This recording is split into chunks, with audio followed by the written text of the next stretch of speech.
Nous sommes de retour en direct sur le plateau de TV Finance pour votre émission quotidienne qui s'attache à comprendre l'actualité, vous l'expliquer le mieux possible, le mieux que l'on puisse le faire et vous proposer en conséquence des stratégies d'investissement ou de trading les plus adaptées à vos profils de risque. Et pour ce faire, j'ai notamment le plaisir de pouvoir compter sur Eric Seban. Bonjour Eric. Bonjour. Merci beaucoup d'être avec nous ce matin, Eric Seban. Vous êtes trader, formateur et coach. Vous avez également mis en place le réseau Strafi, qui est un réseau de traders franchisés indépendants avec nous pour nous expliquer comment il pourrait être intéressant de surveiller, de travailler l'indice phare allemand, le DAX.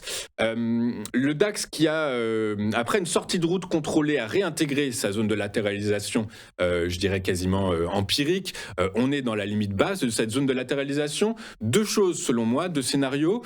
Certains analystes anticipent pour début 2026 une petite correction. D'autres expliquent que l'exercice 2026, potentiellement, pourrait voir le DAX s'apprécier de près de 10%. Alors, est-ce que ce retour dans cette zone de latéralisation est un signe avant-coureur d'une très belle performance du DAX sur l'exercice 2026 et auquel cas, c'est le moment d'y rentrer? Je pense que c'est plutôt le moment de se protéger. On parle de 2026, 2025 n'est pas terminé. Jeudi dernier, on sortait de la zone de latéralisation et on a clôturé pour la première fois depuis des mois sous la zone importante, le premier support, 23 100, sur lequel on avait déjà rebondi.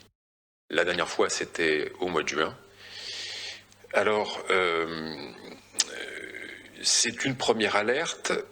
En effet, le support pour le moment est préservé, puisqu'on a réintégré la zone de latéralisation, comme vous venez de le rappeler. La volatilité implicite sur les options, qui avait grimpé à 19 la semaine dernière, logiquement, est redescendue à 15,30, puisque ça remonte. Ça remonte, mais sauf qu'on est quand même encore dans le bas de la zone dans laquelle on évolue depuis le mois de juin. Et ça, c'est, bon, on va dire c'est la grande image. On va considérer qu'en effet, c'est une fausse sortie, comme ça avait été le cas mi-octobre, mi-septembre. Peut-être, voilà. Moi, je rajoute peut-être, et peut-être qu'il faudrait peut-être envisager que ça ne rebondisse pas et que le marché pourrait, cette fois, retourner vers le bas et casser la zone. Parce qu'en fait, la grande image, elle est rassurante. Mais si on regarde dans le détail, il y a des choses qui sont plutôt embêtantes. Alors ça ne veut pas dire que ça va baisser, ça ne veut pas dire que ça va avoir du relais baissier, mais ça veut juste dire qu'il faut se montrer prudent quand tout le monde semble ne plus l'être. Puisque de plus près, on regarde que le rebond s'est fait dans le vide, avec toujours un volume quotidien moyen autour de 35 000, enfin non, 35 000 au maximum, pardon.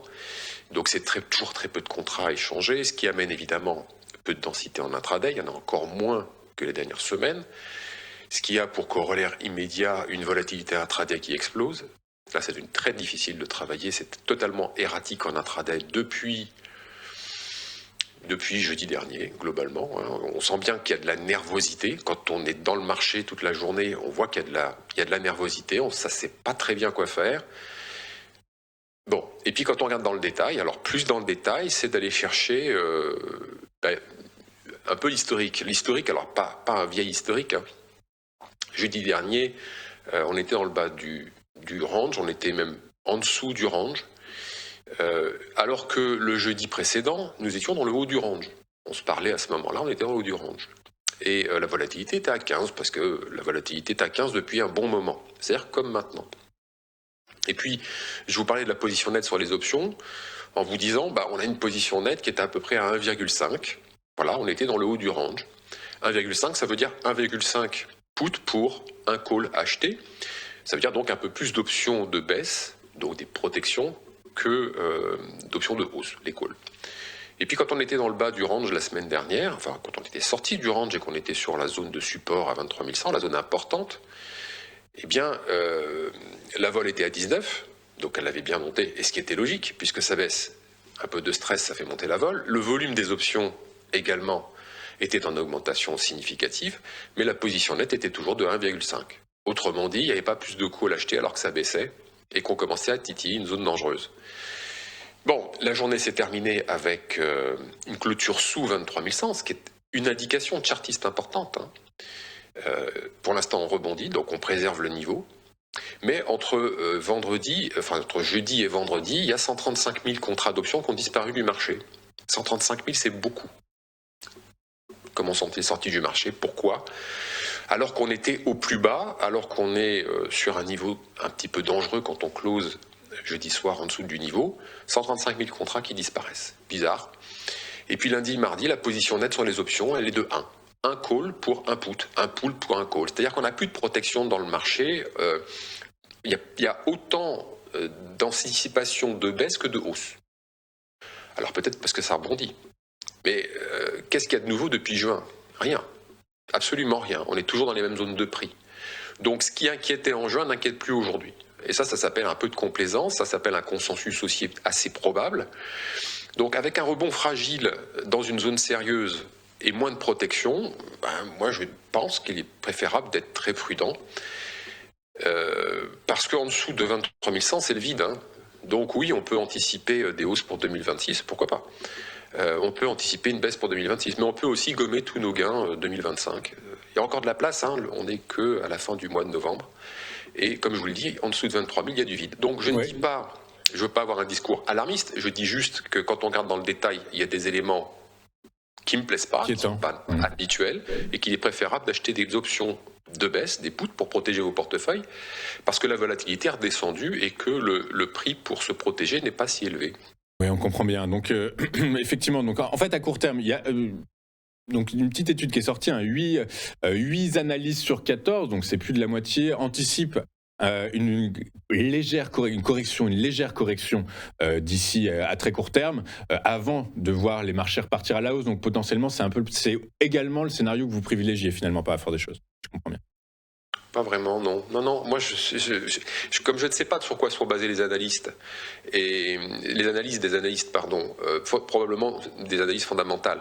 Alors que moi, je suis que chartiste et technique, je regarde plus des détails que eux ne vont pas aller regarder, et je me pose des questions quand je vois des anomalies. Et là, il y a des anomalies. Donc moi, si vous voulez, quand je vois une anomalie, je me dis, attention, voilà, attendons d'avoir une information, une confirmation, peu importe.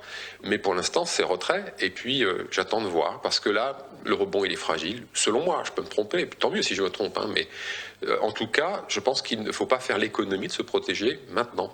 Ok, très clair.